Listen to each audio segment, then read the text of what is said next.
The far-right riots in the UK were dismissed by many as just a bunch of angry thugs. But what's really going on, and how do we bring society back together? The truth is, these riots are the latest display of something much bigger. A toxic mix of inequality and colonial-era racism that's left most people struggling while the white 1% gets richer.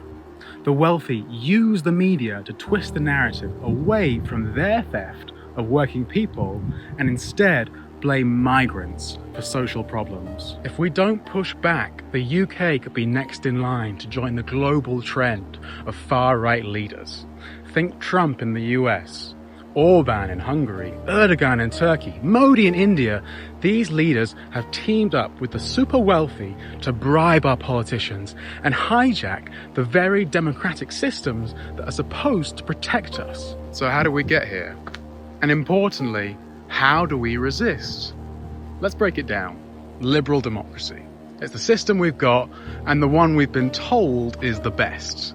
But here's the catch. It was built alongside Western colonialism.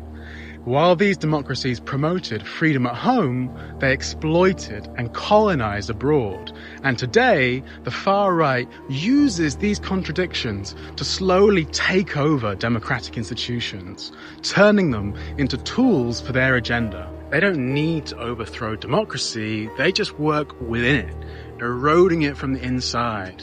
Neoliberalism, this obsession with so-called free markets, has stripped away the social safety nets that once protected people. And when those nets disappear, far-right ideas like scapegoating start to sound appealing. It's what some experts call the intimate embrace between liberalism and the far right. They feed off each other. Neoliberal policies undermine the welfare state, militarize society, and increase repression, paving the way for the far right to rise.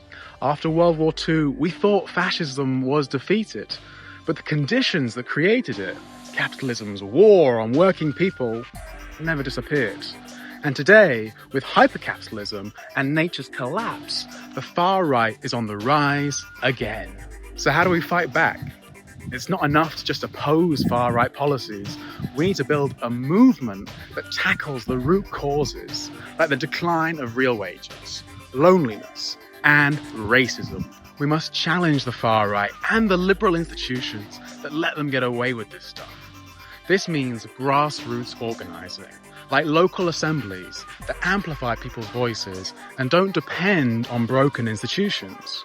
We need mass protests, we need rent strikes, and we need to elect radicals who will defend public services. The key to success? A new narrative, a new story of mutual support that counters the far-right's appeal to the worst parts of our nature. In a world where hypercapitalism is failing us, we need to show that true community comes from solidarity and non-violent confrontation, rooted in our communities and not in hate. The far right thrives on fear and isolation, but by building a movement based on solidarity, compassion, and a shared vision of a just society, we can create a really powerful alternative. This fight isn't just political. It's about the soul of our society. Let's organize, resist, and build a future where justice, equality, and true democracy aren't just ideals, they're realities for everyone. It's time to break down the far right together. Join an assembly at timetoassemble.org.